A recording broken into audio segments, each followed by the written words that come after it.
if you have any questions, you can put it in the chat. So this is our first go around of Substack Live, and I'm happy to have Arman here. We were just kind of lost track of time chatting it up about all things AI, something you'll kind of nerd out about. We were talking about how quickly things have changed in terms of, Anthropic people are at the White House worrying about things getting hacked.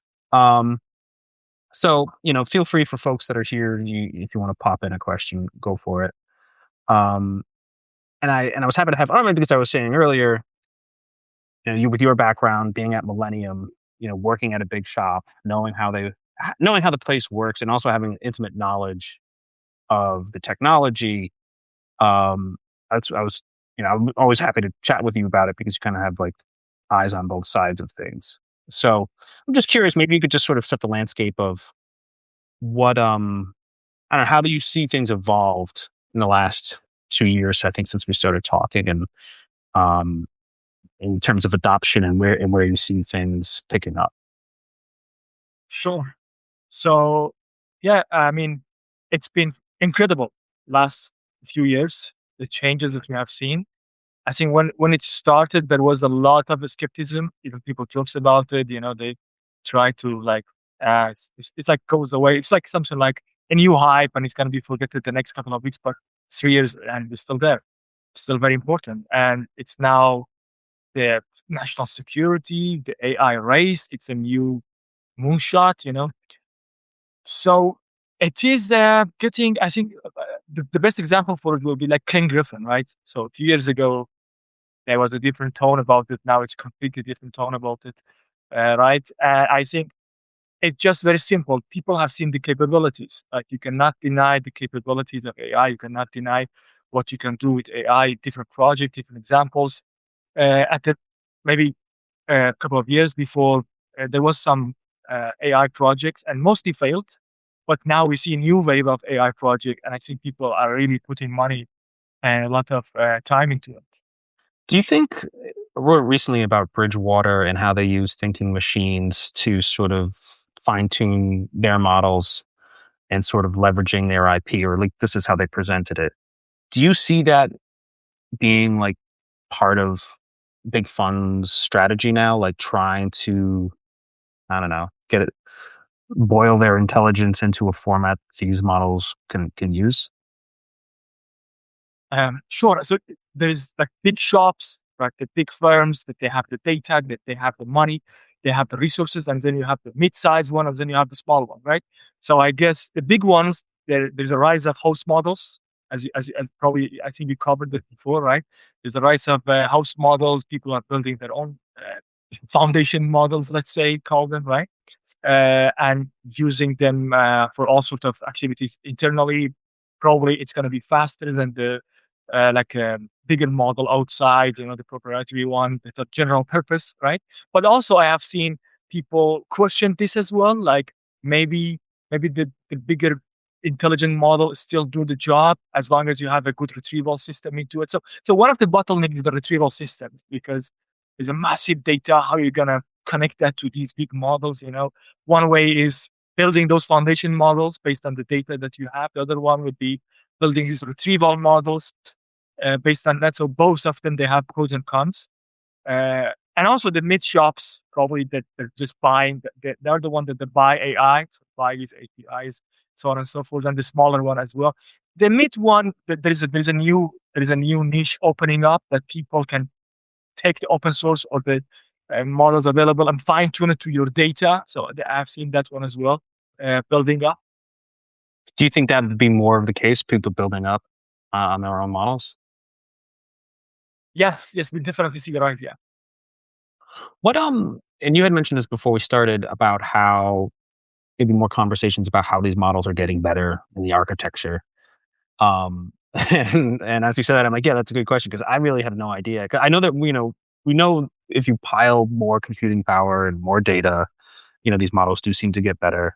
My very elementary understanding, but like, can you talk a little bit about what's happened over the last 6 months to give a layperson a better understanding of it? sure. So the model is still the same. The model is still the same that came out GPT-3. It's transformer. nothing have changed in that regard. Like it's just still transformer, attention layers, right? All these vectorization, embeddings, and tokenization. It's still the same framework. It's more about the engineering. The models are way bigger now, obviously, way, way bigger than what they used to be in terms of trillions of parameters than billions of parameters. So that means there's more compute, but also they're more optimized. So the models are smarter in the sense the way that they pass on these information into one layer to the next. So all of them they have this linearization method of the attention mechanism. So the attention mechanism, when it came out the first time, 2017, it was a quadratic method. So you need both the x-axis and the y-axis, let's say, in order to find those correlations and those relationship between different tokens. Right? You go from one to different token to the previous one. So you want to have a way of looking at all of them at the same time. So that's quadratic, and that makes things slow. The new ones are trying to make that in a linear way. All of them they have their own ways. K3 have its own way. I'm sure OpenAI they have their own ways to do that. So still a bit of optimization and engineering around it to make these models bigger, but at the same time smarter. They increase. That's how they can increase their context window by those optimization. Right, and with the context window, it's not that they're looking at a trillion different things. They're able to narrow down to the places it should be looking. Is that the idea? Yes, a smarter way. Again, goes back to that retrieval of the information. How you're gonna pick the most important part of the inputs. Right. What's your sense of like, I wrote about a couple months back and like the issue of how the internet is just not meant for AI agents or machines, right? Like I sometimes think like, you have all these hedge funds are downloading SEC data and then turning it into probably Markdown or a format that these machines can actually work, right? Like everybody's doing sort of the same thing. And I don't know, I feel like it's those plumbing stories are, I don't know how interesting they are relative to like how this thing's hacking, other companies. But that does seem like a significant hurdle, right? Like how do you get, how do you access the website in these ways? Like I know I was talking to someone else, like just getting SSRN, like that website to work with an agent just to download papers. And I just feel like it's a big pain in the ass Yeah. to like, the models are good. The models are very smart and very powerful, but it's just like getting the right information in the right place is a big challenge. It's really kind of the challenge relative to what you can get it to do.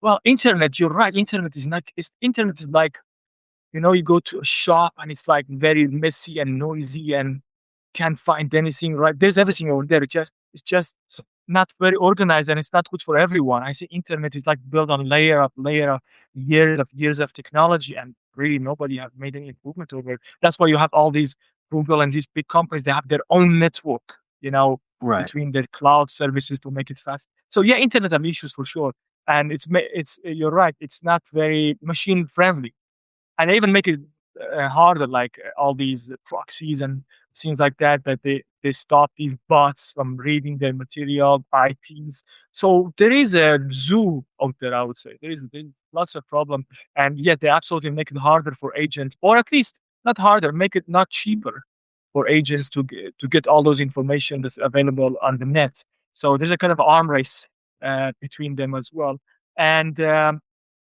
you're right. The models they cannot really pick up the raw information that you just throw at them, and they're not good at it. So you need to bit of pre-processing information, like getting those SEC filing, clean it up. That's why we have some startups actually doing this.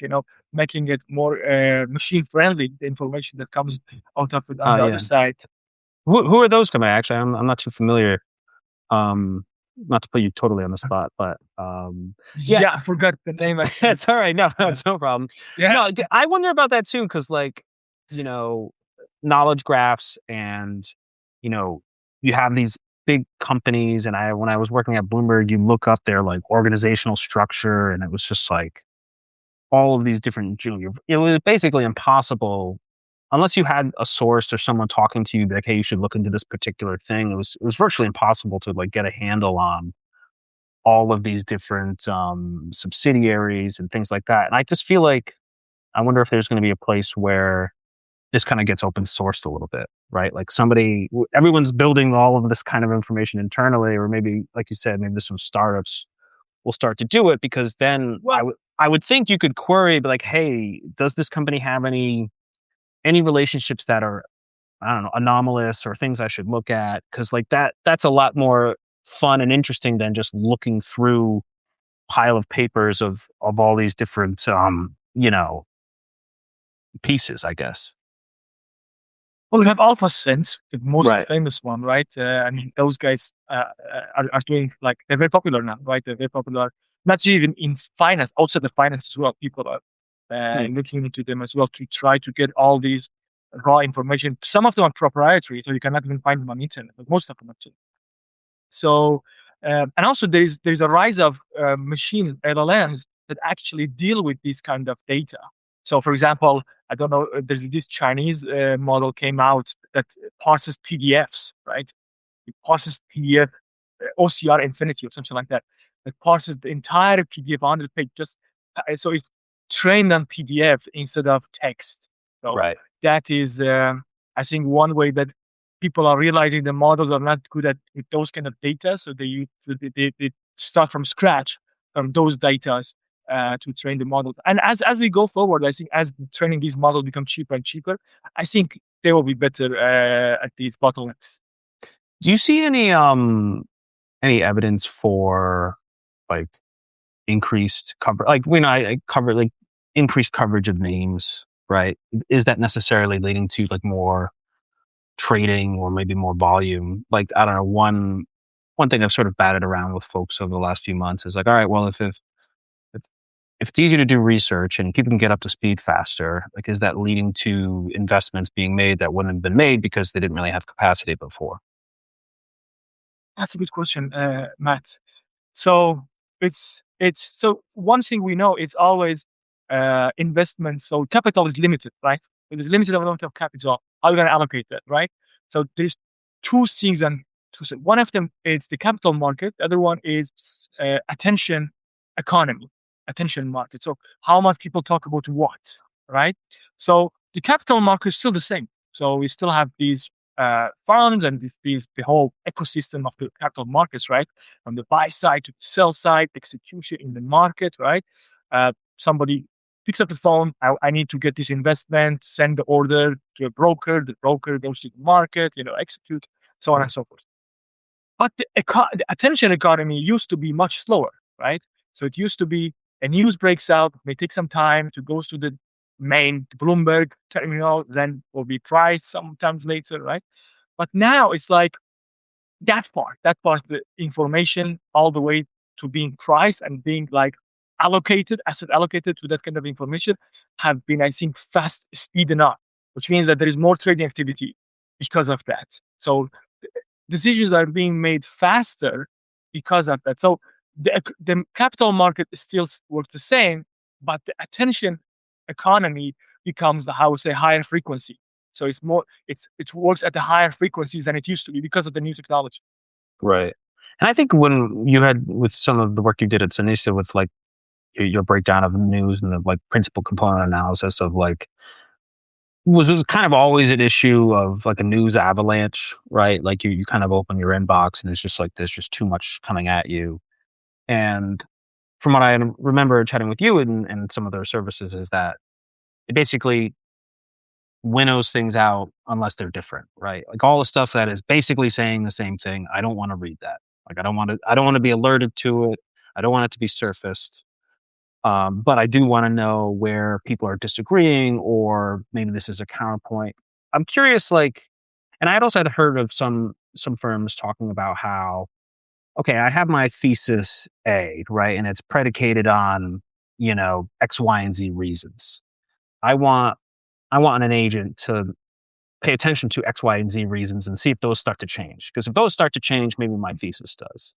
So I think like that kind of thing is like, I don't know, maybe you could talk a little bit about it and like, because, and if I'm describing it correctly, because that's what it seems to do, right? You're not combing through the same old thing. You're able to like actually get the disagreeing information, the disagreement more quickly. Absolutely, yes. So it's moving much faster, and again, this is like we couldn't do this before, right? You, so the thing with attention is yes, there is a global attention in the internet or whatever newspaper, news agencies, right? Um, that it was the dynamic was always it was always slowed down by technology, by distance, by different time zones, by so many things, right? It slows things down. Now we see the technology to speed that up. One of them is exactly what you mentioned is now you can pick and choose at a much faster rate. Like I can say, here is my portfolio. This is all the names that I care about, and I only need the news that affect this. This is everything I need. I don't need to read 10,000 news articles to know what's going on with my portfolio, right? So that process of processing information very deliberately and very focused and very specialized and very personalized was not possible before. Now it's possible. So people building these agents specifically for this type of activities. Right. No, actually, no, it just reminded me that I am. If you saw this, I'm going to put it in the newsletter tomorrow. Did that go in the chat? Nice. Uh, Go to the uh, chat, yeah. it did. Okay, I didn't see it on my end. Sorry. Because as you were Yeah. talking, I was just perusing this this talk from Bridgewater about how evidently each person there has like a different level of access for the AI that they're using. So they kind of have like a little bit sort of bespoke because of governance issues, right? You can't have everyone having access to, not everyone has the same access to the same information. So, which is it is kind of I know AI has been part of our lives for a few years now, but it is sort of a wild idea that you can have sort of like this customization at scale, right? Like it didn't really make sense before. Scale was only like meant for the same sort of thing. This is very different from that.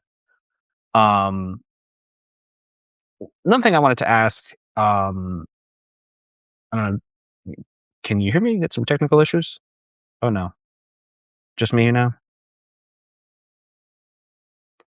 Anyone have any questions?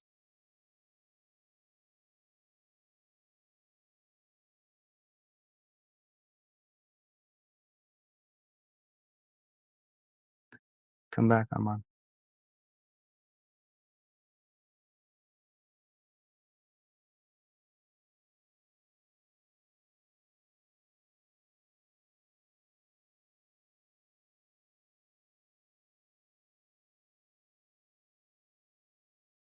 Let's see. Let's see. Let me try to invite him again. Maybe that's the issue.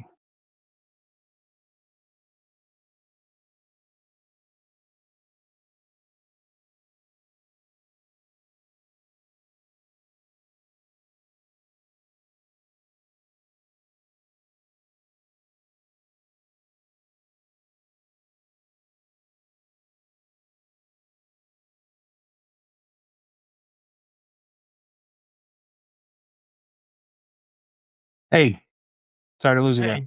Hey, No worries. I Um, don't know what decided to not work today. So sorry. no, I was going to ask. So I'm curious, like, what have your former colleagues asked you about? I don't know, in terms of like kinds of questions, because as we were sort of starting, like at first this wasn't taken all that seriously. I remember talking to some quants like 2 years ago, saying like, "Hey, why would I spend a lot of time with it?" I'm curious, like, what are those conversations like now? Like, what do they ask you? Like folks you haven't bumped into in a while. Yeah, that's a good question, Matt. And the conversation went from again joking about this, I really not taking it seriously now, Right, because you getting really scared. left because you were what was your last job before starting your own thing? So it was 3 years ago, literally 6 months after ChatGPT was launched. So that was like very early on. I started working with the AI, and then I realized, okay, this is something I want to. I think this is the opportunity to jump into. So back then, it was people were skeptical. People were like very, I would Right. say, not very happy. Or I mean, not happy, but I mean, not happy with what I'm doing. But now They were people say, okay, surprised, right? You were working at a big hedge fund. Like, why would you go do yeah, something like this risky? Exactly, exactly. Now I think people say, okay, maybe you did the right thing. Maybe that was the right direction to go. And people are actually scared of it, I would say, in terms of the job security, which I really don't think that's the case. I think there's a miss around. I think you talked about it, right? Pushed back on the AI job loss, right? Yeah, yeah, I think it's weird, actually, there was, I posted about it today, that somebody put together, like, a timeline of, like, 2,000 years of people being freaked out about technology taking jobs, and, like, it never came out. I mean, I'm sure certain things will change but yeah, not in the way in which like, it's funny how the it's almost like people are, like, hoping there's job losses, like, I don't know why, but there's really no evidence to suggest that it's, like, and also AI would have to be different than every other technology ever. So, I mean, Absolutely. like, we have a long history of this, so and I mean, and I don't know, just like the University of, like, common sense, it's like, cybersecurity people are probably in demand right about now, I would think, like everything that's going Sure. on, like, seems pretty, straightforward, in that way. But we have a question, so as I wanted to highlight it, Yeah. about how folks are being more proactive in like, hey, like if I have a case, if I'm following this thesis, and I've heard a couple of vendors are sort of providing this to seem like proactive, like, hey, I'm worried about this change or this trend. And I think it helps people be a lot more proactive and it just kind of do the more fun parts of the job, right? I was thinking even for myself, it's like my job is talking to people, trying to figure out what's going on and assess situation, maybe apply some judgment. My that's different than like writing up, the SEC sued this person today.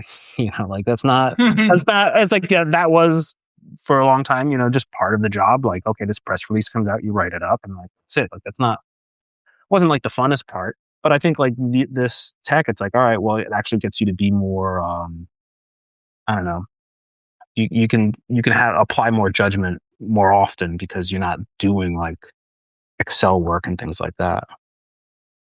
So there is a miss to it, Matt. I think we made this can be very good or can be very good, very bad.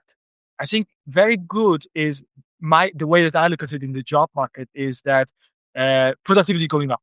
Obviously, people are more productive. You're productive, more productive than the past with the kind of information that you have now, the tools that you have now. But does that mean that we are happier? Does that mean that we get more paid more? I don't think so. So that's Right. the trouble. That people's productivity is going up, not necessarily their wages. So actually, there's a gap between productivity and wages. Yeah, I wonder, yeah, like how much that will last in the sense of like I've talked to some folks who work at smaller hedge funds and they think that AI is going to just help them compete, right? Because they didn't before, like there was, you know, there's a handful of big hedge funds, 10, 15 of them that basically have somewhat of an unlimited budget, right? Like if there's something that's going to produce alpha for them, they'll get it. Not every fund can do Yeah. that. But I think with like AI, like, I was talking to Les Finemore, who was formerly at Millennium like you, and he's using it to trade smaller markets, like smaller commodities markets, where there's like it's choppy, there's just not. So like to me, that's going back to the other question of maybe this helps liquidity, makes volume more reliable. It seems to sort of just spread out where the money's going to go. Because even like Bloomberg, it's like I think it has the largest newsroom, but like not every company is covered. You know what I mean? Most companies Yeah, are the big companies are covered, right? Like there's especially the private ones. right the private ones. I mean, the S&P 500, there's 500 of them in there, but the only 30 of them are written about, right? In on a sort of daily basis. So it does seem that coverage will help smaller companies. I don't know. Maybe I don't know if there's a counterpoint to that, but that's one thing that I think is one thing I've been tracking at least. So first thing is we don't know, right? We have to see how this is gonna shows up, right? So far, one conversation that comes up a lot is ROI and AI on AI, right? So far we don't really have a good way to measure it, right? To measure the ROI, how the number of tokens that you burn, how much money is gonna make for you, right? I haven't seen a good way to measure that. Um, However, definitely this is a disruptive technology, and when the market gets disrupted, there will be a new equilibrium, and which means there will be some losers and there will be some winners, right? Mm. So who's gonna be the winner and the losers? We have to see yet. I would say I haven't seen a big loser or a big winner in the financial world yet. I haven't seen like a hedge fund goes off the business or a small fund gain business, but we see some lights now. For example, the article we just shared yesterday about Alejandro, right? So Right. with what he's doing, right? So that's one of them. That was not possible. An academic comes out and with billions, millions of dollars, right? That's not something we could have seen before. Now that's possible, right? Yeah. So that's like the smaller firm that you mentioned is a smaller player. Now they can have bigger weight, right? Right. In this. This is sort of, I think, maybe a little further afield. I'm curious because I was thinking about it today. Did you see that Stripe is looking to buy Open Router? Nope, haven't seen the story. Yeah, so they're an Open Router is in trying to get this back to finance. Um, is basically a way in which it's like an API for AI models, right? Yeah, yeah, we use this. So yeah, so it's funny to me, it's like, all right, well, Stripe is kind of like the plumbing of payments. Are they looking into the plumbing of AI models, right? Where they're gonna try to build the infrastructure layer of like connecting to all of these different models. And the reason I'm asking that is because like I've been hearing a lot about how compute costs are out of control at hedge funds and people are spending like $10,000 to like get like basically like an email synopsis. And I think going you were saying earlier about disruption, it does seem like that there's no like token master or token person. Like who is the person at this firm that is responsible for the AI spend, right? So I feel like it's very dispersed. I think there's like people have like bits and pieces of that budget. I mean, I forget what company was it. Was it Uber that kind of blew through their AI budget earlier this year in like no time? I don't know. That's an interesting part to me because I think that is going to be a role, right? Who maintains the costs of AI, right, inside a big firm? Yeah, and I think that goes to a bigger problem, like this whole cost. That there's too much cost to do. You run out of tokens. You go to sleep and you wake up and your bills have been exploded, right? You see Right. stories like that, right? Many times, and obviously nobody's happy with that. So that goes to two things. One is that shows the infrastructure is still not there yet. After 3 years, we still have compute constraint. We still have people have to watch out how much compute that they have, right? So that shows that the infrastructure, everybody hits their rate limits on cloud or ChatGPT, whatever, right? That problem, as long as we have that problem, that constrained literally a lot of usage, a lot of use cases, right?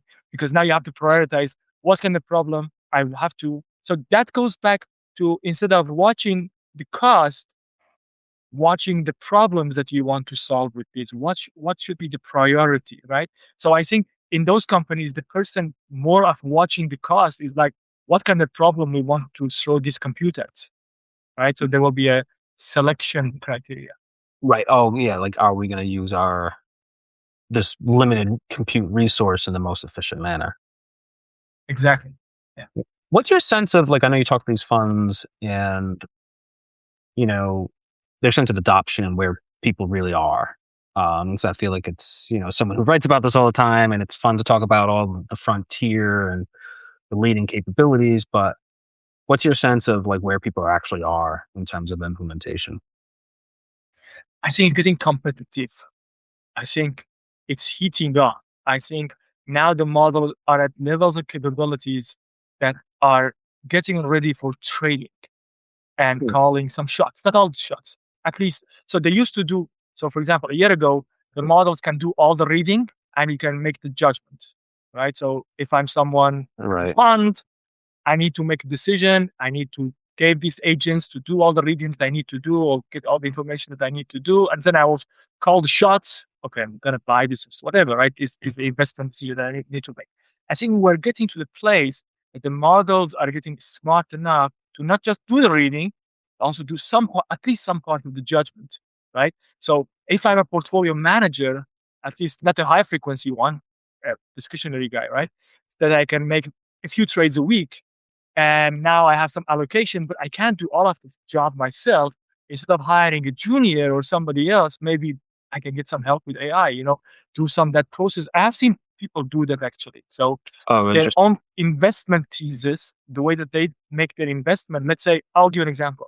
Let's say I'm investing in emerging markets, right? So I'm covering India, Malaysia, whatever, right? I'm trading some of those indices. I'm reading all the news locally, what's going on, and I have a trend following whatever kind of trading strategy, right? Now I can replicate that for Indonesia. I can replicate that for maybe Middle East, right? So because I'm low of resources myself, my time, my energy, all of that, right? So that was not possible before.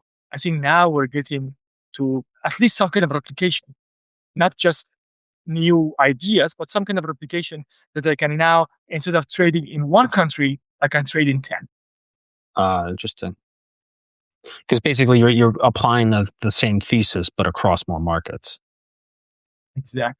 I can be wider. I can have more depth now, right? So it gives you the technology that we are now. And I think it will go at some point that, yes, it will actually be innovative and find new niches of trading and new ways. The same way that we see in mass, if you follow. So the models, I think the push that these labs, AI labs are doing, they're not focusing on finance, unfortunately, right? I wish they were, but they're more focused on a AI research and coding and a bit of math, right? So the way that we see how it turns out in these areas, I think we will see that in finance and other subjects later on with a bit of delay. Right. What's your sense going back to the point on AI making more decisions sort of real time? What's your sense of like mid frequency trading and more I mean more market makers holding positions longer. I mean, you hear like recently what Jane Street invested a bunch of money in CoreWeave, and every couple of weeks there's you hear of the arms race of like XTX, HRT, like they're all you know promoting that they have X thousands GPUs, right, to potential um, folks they want to hire, right? Like, hey, come to us because we have the power to try interesting stuff. Um, what's your sense of like how big of the computing resources for trading going forward in terms of like Bloomberg's written a lot about like Jane Street and those folks with sort of record revenues and compared to legacy players like banks. Like how big of a hurdle is having like if you don't have compute and if you don't have that kind of like firepower, can you really compete in some of these markets? Again, very, very good question. The similar thing that I can give you an example that it may not be the best comparison, but if you look at the Bitcoin cryptocurrency world, right? So people used to buy all this compute to mine Bitcoin, right? So solve those little mass, not little, those mass problems with a lot of compute, burning electricity to find new Bitcoins and whatever, trading it in the market, whatever, right? To have some kind of financial gain. I guess it's going to be the same. So if we go into future, you need a lot of compute to find those inefficiencies, to be smarter than the other people, to compete at least in some levels, right? So I guess that they're preparing themselves for that kind of scenario that the one with the biggest compute and the highest resources and the smartest people, data pipeline, all of that, they're going to have the edge over their competitors in the market, right? So I guess that's where it's going, that it will be an essential part of your business. Right. Yeah, and it's interesting because and for some of this build out, like the current build out, to my understanding, is like based on forecasts 2 years ago, right? You can't just like build a data center overnight. Like we were talking, I think before we hit live about how you do need humans to pour concrete. Like I don't think I'm sure there are Yeah, machines doing it to some degree, but like you do need humans to build these places, and that's a it's a real constraint in terms of like getting this um, computing power online. So it's an interest. Even you're seeing very significant bets. I mean, I think HRT has a video of their Finnish data center in a mountain or something like that. So they're definitely putting down the tracks for the future. I don't know. Is there anything else? I don't know. This is our first go around. If there's any other questions or anything else that you think is worth bringing up. Sure. Yeah, I would say this is, as you say, the data centers and technology itself. So people, at the end of the day, even if we're at the year, I don't know if you heard that Elon Musk said money doesn't matter in 2026 or something like that. I mean, maybe that's Well, it's kind of funny that the world's first trillionaire said that, but sure. exactly right after he lost $700 billion, by the way. So that's something. But I would say the economy 101 lesson is capital and resources will always be limited. So even if you want to build as much as data center, there's limited rare earths, there's limited energy, it will be always limited resources. And even if you have the best technology, the one with the best positioning, the one with the best resources, the one with the best capital, technology, whatever it is, they will have an edge over someone else. So I see at the end of the day, it will be putting all these companies putting themselves in that favorable position, planning now to get there. Yeah, no, that's what I don't know, I find most fascinating about like this technology is that we talk about finance, but if you give a transformer model a lot of weather data and a lot of computing power, you'll get a very good weather forecasting model. And, or you'll get one in which that surpasses on certain benchmarks. I don't want to talk. I'm not a PhD like you guys, Yeah. but it's that idea where this is sort of cross discipline, right? You have people who are, you have folks working at Jane Street going to OpenAI because you would think they would be very different things, but in reality, they're not. It's basically tokenized information and right input and output. Yeah, exactly. I think the transformer, by the way, the transformer itself, it was one of the biggest invention, right, in the model architecture. But I think for financial world, I think diffusions are personally, I think diffusions are way better fit because of the uncertainty that it exists around, right? Because it's just too noisy and everything is like.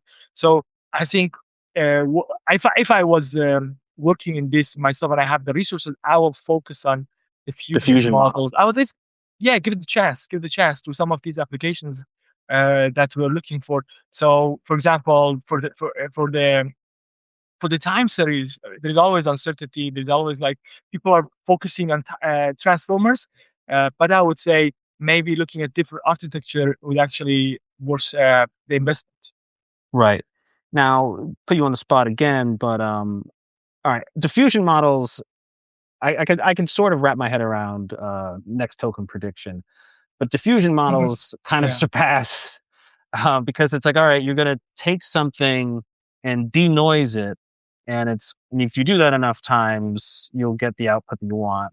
Like, I don't know if you can give like a 2-minute diffusion lesson because I have a hard time like picturing how that really works in my head. Sure. So let's say look at the faces, right? The faces. Like you have seen these models that generate new face that doesn't Right. exist, things like that. So the faces, if you look at them at 2D with the color, they have a distribution, right? The faces, they have a distribution in the space of all the Kinds of faces. imaginary features, right? Something like that. So a chair cannot be a face because it doesn't have those features, right? So the way that these diffusion models work is like you take a face and you add as much as noise to it that you cannot recognize it, right? And there's a model that model sits between the distribution of the faces and that noise. So you go from the noise to the faces and vice versa. So you train it enough that the next time Mm. and the noises can be you can flip a coin as you time as many as you want, right? But you have 10 coin, 100 coin. Let's say you're living at a space of a million coin, right? So every time you flip all these coins together, you will have a new state, and that new state will be connected to a new face, right? But how does connect the dot, connect all the coins to a new face, goes through that model that have been trained. So the model that goes from the face to all the coins, right, somehow magically remembers those structure, that this face have some features that as you go to the noise, you know it survives somehow. And I don't know if that's the best way to explain No, it. no, no. That's it. And one of the and now correct me if I'm wrong. One of the benefits of that is that it's not based on next token prediction, right? It's kind of like all at It's once. not all at once. Exactly. It's like opaque. So you go, it's like an image goes from noise and become face. Nice. It's wild. That's how it is. So you may go 100 opaque, and then each time, first you get the noise, then it become vivid and vivid until you have a real face. So for example, you can have it, by the way, Google is working on it. You can have it for coding. Let's say I write something. I want to write a code of I don't know, solving a math problem, right? Mhm. So the first thing, it will be a random text that comes out of it. But as it becomes clear and clear, at the end you have a clean code that actually solve that problem. Right. So Not you not can token apply by token. right. So you can apply this to all beyond images. Is what you're saying. You through You can apply it to the market. right. You can apply it to the markets. Market is that noise as well, right? It's like the Right. face. So I and you can convert it to text, trading strategies, whatever. And you can. The only problem would be having enough data that model that sits in between, that diffusion model learns the distribution.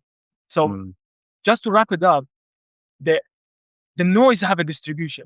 Gaussian noise, right? Gaussian noise have a distribution. The faces or the market, whatever is on the other side, the codes, they have a distribution. Lives in some fancy wall. And that deep learning model that sits in between magically connects these two distributions.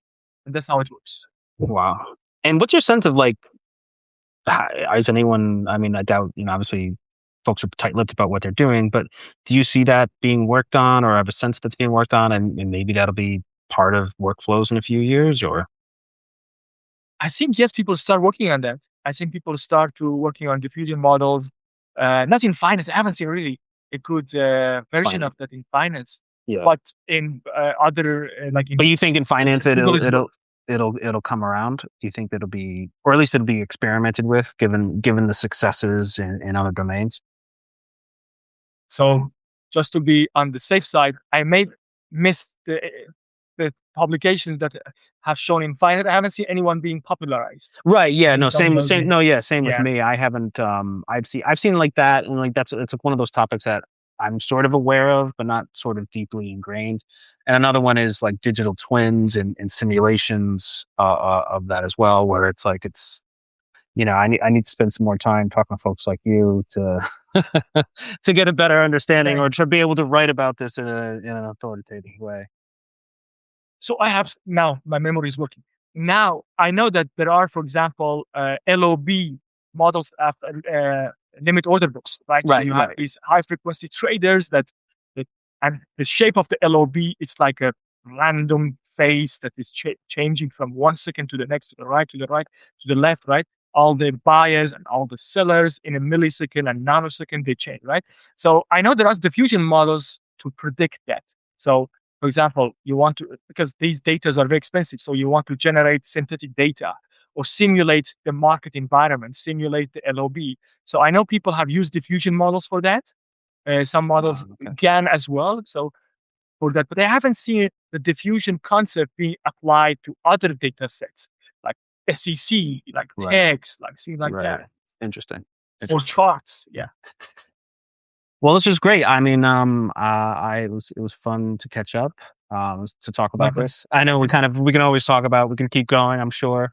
And for folks listening, like if you have, I hope you enjoyed it as well. And I think it's good for me, like, there is a person, a human being behind this newsletter, and, you are real people still in this world. So you ever have any questions, comments, you can send me an email at matt at ai-street.co. And Armand, I'm sure we'll be chatting soon. Likewise. Thank you, Matt. All righty. See ya. Take care. Bye. Take care. Bye bye.